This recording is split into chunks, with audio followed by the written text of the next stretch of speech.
पूर्णनेमिरन्तम् असहायपरकं महावीरं बन्धुदयसतच्युतं ओगादेसेधवम् ओच्चम्।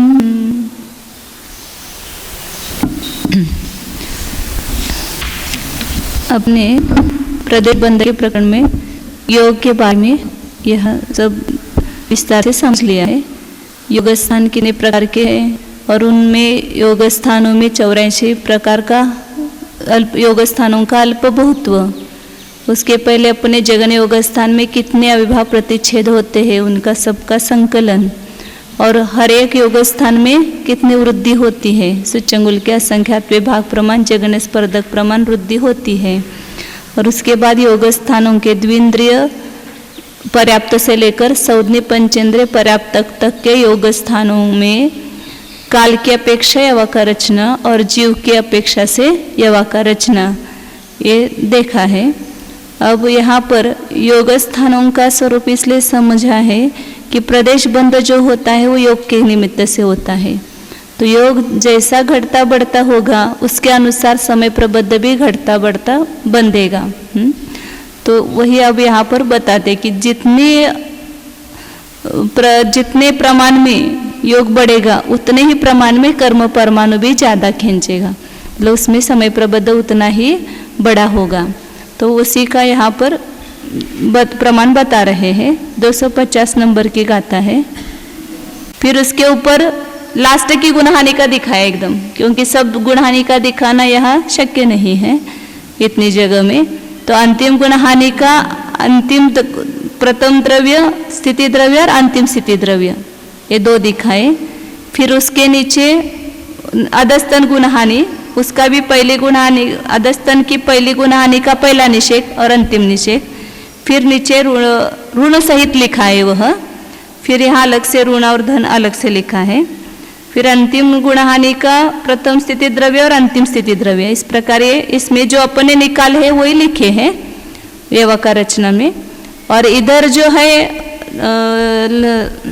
Right side में वहाँ पर उपरीतन अंतिम गुणहानि का सर्वद्रव्य और उपरीतन प्रथम गुणहानि का सर्वद्रव्य जो कल निकाला था, इन दोनों निषेकों में मुह भूमि जोग दले से जो निकाला था उसकी अपेक्षा से लिखा है।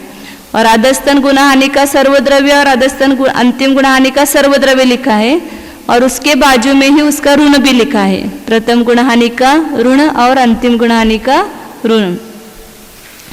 तो यहाँ और यहाँ 147 पेज पर जो लिखा है वह ऋण रहित जो अधस्तन गुणहानि का द्रव्य है उसके यदि अपन निषेक बनाते हैं, कल आपने पूछा था ना 128 पे उसमें से 16 कम किया तो 112 हुई नीचे। तो वो अंतिम नीचे की गुणहानि का पहला निषेक का द्रव्य है। तो वह ऋण रहित कितना आता है वो दिखा है यहाँ पर, क्योंकि प्रथम स्थिति द्रव्य में ऊपर के यव मध्य का 2 गुणहानि प्रमाण चय है, उसमें से एक चय कम किया तो वो नीचे की प्रथम गुणहानि का द्रव्य हो गया। 2 गुणहानि के ऊपर एक घाटी किया है ना वह। फिर इसके नीचे बीच में निषेक है, फिर नीचे अंतिम स्थिति का द्रव्य 1 गुणहानि प्रमाण होगा। वो ऋण सहित अपन करते हैं तो वहाँ 1 आदि गुणहानि प्रमाण होते हैं, लेकिन यहाँ ऋण रहित है तो वहाँ पर 64 ही है ना वहाँ पर, तो इसलिए वो गुणहानि प्रमाण ही होते हैं। इसी प्रकार द्वितीय गुणहानि का और अंतिम गुणहानि का भी नीचे के द्वितीय गुणहानि का पहला निषेक और अंतिम निषेक, फिर अंतिम गुणहानि का पहला निषेक और अंतिम निषेक। निषेक को ही स्थिति द्रव्य कहा, मतलब उस स्थिति में जितना द्रव्य है उसका प्रमाण कहा। इस प्रकार ये योग स्थान का यह प्रकरण समाप्त हो। प्रतरांगुल भागिले संख्यात 3 गुणहानि कुछ कम 2 गुणहानि,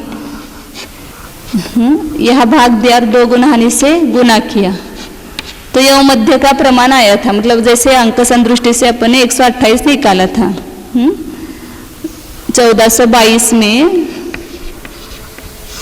कुछ कम 3 गुणहानि से भाग दिया था। तो 12 में माइनस वो दिया था 47/64 कुछ था ना वहाँ पर। हाँ 57/64 था। तो 128 आया था, वही यहाँ पर अपने किया है। 3 कुछ कम 3 गुना हानि का भाग दिया तो पहला योग मध्य आया, वापिस 2 गुना हानि का इसमें भाग दिया, वापिस 2 गुना हानि का गुना किया तो योग मध्य का आया। अब नीचे की जो आदस्थान गुना हानि है उसके पहले निषेक में क्या करेंगे, इसमें से 1 चय कम करेंगे। जैसे 128 में से 16 कम किया तो 112 आया था, तो आदस्थान गुना हानि में 2 गुना हानि में से 1 चय खाली कम करेंगे तो ऋण रहित वो पहला निषेक होता है।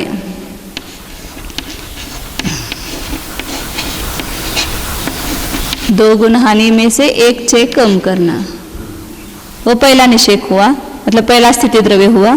फिर बीच में 1 चय कम करते जाएंगे तो अंतिम में यहाँ पर हमेशा वो यहाँ पूर्व इसके ऊपर देखते हैं तो 1 गुना हानि अधिक रहता है, लेकिन यहाँ यहीं पर 1 कम है ना, तो 1 कम गुना हानि प्रमाण कम हो जाएंगे तो केवल गुना हानि रह जाएगी।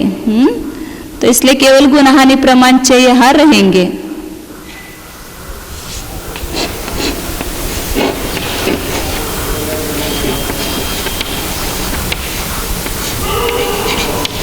दो गुना हानि, तो यहाँ 2 गुना हानि में 1 कम है और यहाँ केवल गुना हानि प्रमाण चय 1 कम करते हुए रहेंगे, क्योंकि 1 कम गुना हानि प्रमाण चय कम हो जाएंगे तो यहाँ 1 गुना हानि रहेगी ना, क्योंकि यहाँ 1 कम 2 गुना हानि है, तो 1 कम 1 गुना हानि चय कम करेंगे तो 1 गुना हानि प्रमाण चय रहेंगे। फिर इसके नीचे की गुना हानि करने के लिए क्या करेंगे, इसमें और 1 चय कम करेंगे, लेकिन वो इसका चय नहीं कम करेंगे, तो यहाँ उसकी अपेक्षा से देखेंगे इसका आधा हो जाएगा, यहाँ पर इसका आधा होगा बराबर, तो ये सब डिजिट ऐसा ही आएगा, केवल यहाँ 2 का भागाहार 2 आएगा। 3 गुना हानि, यहाँ केवल 2 का भाग आएगा और ये 2 गुना हानि में 1 कम, फिर 1 चय कम करते करते लास्ट में ऐसा ही आएगा, यहाँ केवल 2 का भागाहार आएगा।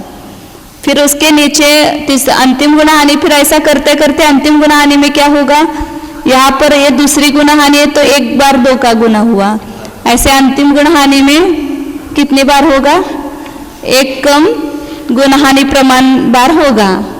नीचे की गुना हानियों का जितना प्रमाण है उसमें 1 कम करो, अंतिम 2 गुना हानि, और यहाँ 2 कितनी बार आएगा, तो नीचे की जो गुण हानियां है कितनी है, वो पल्य भागिले नहीं, ये अनुनाभ्यस्त राशि है, वो जो अर्धच्छेद का असंख्यातवा भाग का आधा भाग है, तो उतनी प्रमाण बार अपन 2 रखेंगे तो क्या आएगा, यहाँ पर पल्य भागिले 3 बार असंख्यात, ये नीचे की अनुनाभ्यस्त राशि है, लेकिन इसका आधा करेंगे क्योंकि 1 कम है इसलिए। ये अंतिम गुण हानि का पहला निषेक। फिर नीचे नीचे जाएंगे तो वहाँ अंतिम गुण हानि का अंतिम निषेक आएगा, तो यहाँ पर 1 गुण हानि प्रमाण चय रहेंगे।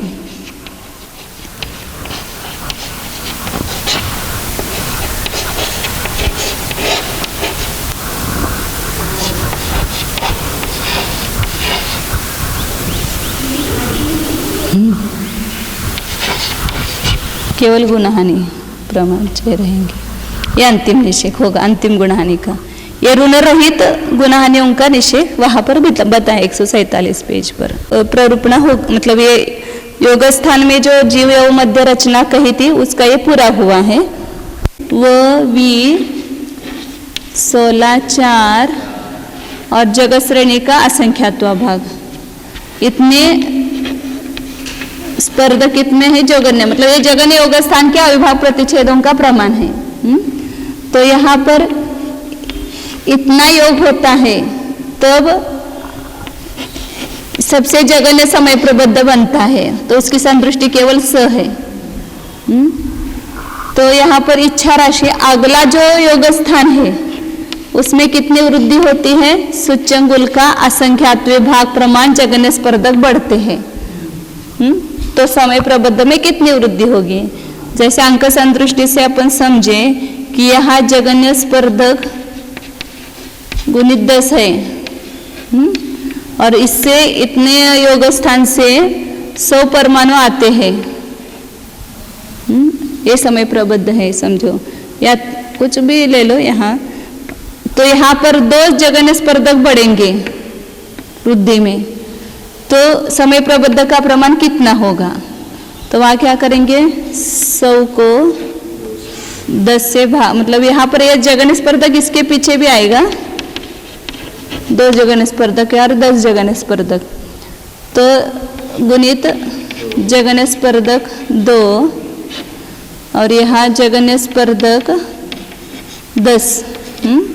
तो ये जघन्य स्पर्धक निकल जाएगा और 10 का या 10 से गुना करेंगे तो 10 गुणित 20। मतलब कितना बढ़ गया, 20 बढ़ गया, वृद्धि का प्रमाण निकला। यह इतने जघन्य स्पर्धक में इतने जघन्य समय प्रबंध का बंध होता है। तो जो जघन्य स्पर्धक बढ़ेंगे तो कितना बढ़ेगा समय प्रबंध? तो 2 जघन्य समय मतलब हाँ, तो 20 आ गए ना, 20 की वृद्धि होगी, मतलब 120 आएंगे। दूसरे योग स्थान से 120 परमाणु आएंगे, फिर तीसरे योग स्थान में भी उतनी वृद्धि होगी तो 140 आएंगे। इस प्रकार जितना जितना योग बढ़ता है उतने ही प्रमाण में समय प्रबंध भी बढ़ेगा। सबसे उत्कृष्ट योग में सबसे ज्यादा आएंगे। तो यहाँ पर अर्थ संदृष्टि से ऐसे ही करना है। तो इसके पीछे भी वो V16 है। तो इतने जघन्य स्पर्धक प्रमाण योग स्थान में इतना समय प्रबंध आता है, तो इतने में कितने जघन्य स्पर्धक बढ़ेंगे, ऐसा त्रैराशिक किया। तो यहाँ समय प्रबंध गुणिले V16 सूच्यंगुल का असंख्यात्वा भाग, सूच्यंगुल का असंख्यात्वा भाग बटे V16 जगत श्रेणी का असंख्यात्वा भाग।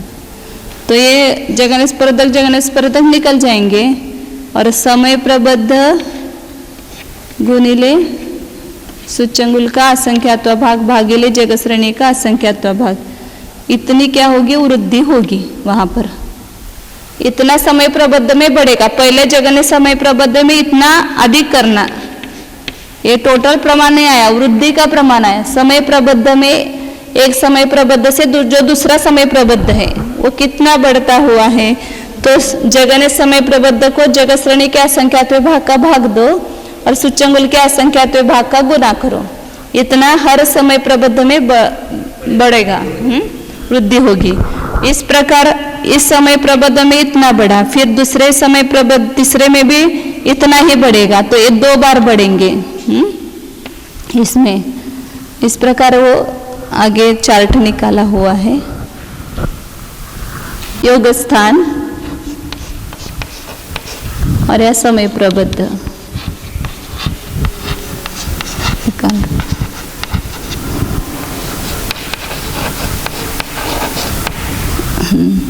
वह जघन्य योग स्थान है।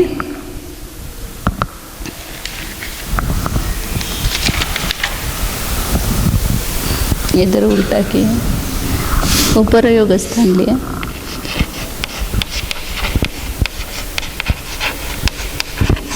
समय प्रबंध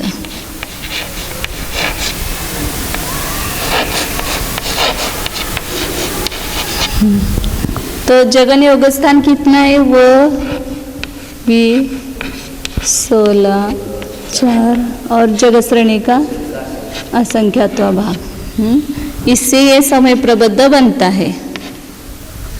अब दूसरा जो योग स्थान है उसमें वृद्धि कितनी होती है, सूच्यंगुल का असंख्यात्व भाग प्रमाण एक बार बढ़ा यहाँ पर, तो यहाँ पर वृद्धि कितनी होगी, उसमें बढ़ाएंगे ऊपर लिखे, मतलब ये जगत श्रेणी का असंख्यात्व भाग प्रमाण जघन्य स्पर्धक है ना, इसमें ये अधिक है, ऊपर लिखा हुआ अधिक समझना। एक बार सूच्यंगुल का असंख्यात्व भाग बढ़ गया तो समय प्रबंध में कितना बढ़ेगा, तो यह समय प्रबंध नीचे लिखेंगे। और अभी जो वृद्धि का प्रमाण निकाला था अपने, समय प्रबंध भागिले जगत श्रेणी का असंख्यात्व भाग गुना सूच्यंगुल का असंख्यात्व, इसमें इतना मिलाना। जैसे अभी अंक संदृष्टि से निकाला था ना, ये 100 थे और ये 20 आया था, तो 100 में 20 बढ़ाएंगे तो 120 हो जाएंगे। इसी प्रकार तीसरा योग स्थान है, उसमें जगत श्रेणी के असंख्यात भाग प्रमाण जगन स्पर्धक में, ऐसा बोलना। सूचंगुल के असंख्यात भाग प्रमाण 2 बार बढ़ गया, यहाँ 1 बार बढ़ा था और यहाँ दूसरी बार बढ़ा। तो इस योग स्थान में कितनी वृद्धि हो गई, मतलब समय प्रबंध में कितनी वृद्धि हो गई? तो समय प्रबद्ध भागिले जगत श्रेणी का असंख्यात्व भाग भागिले सूचंगुल का असंख्यात्व भाग, ये 2 बार, मतलब 140 हो गए जैसे अंक संदृष्टि से।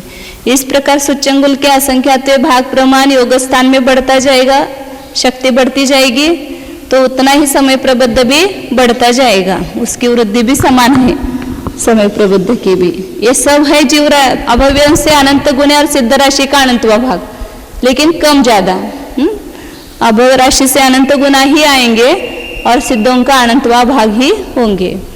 अब यहाँ जगन योग स्थान ऐसे करते करते जगत श्रेणी के असंख्यात भाग प्रमाण स्थान गए, तब जगन योग स्थान 2 गुना हो गया, उसकी 2 गुना 4 गुना हो जाता है ना। तो ये जो योग स्थान है ये 2 गुना हुआ, तो वहां पर समय प्रबद्ध भी 2 गुना हो जाएगा, जैसे यहाँ 100 है या 200 हो जाएगा। तो इसी प्रकार वापिस इस 2 गुने में सूचंगुल का असंख्यात्व भाग बढ़ता जाएगा, ये ऊपर नीचे लिखेंगे। इसमें वापिस सूचंगुल का असंख्यात्व भाग प्रमाण स्पर्धक बढ़े, तो उस समय 2 समय प्रबद्ध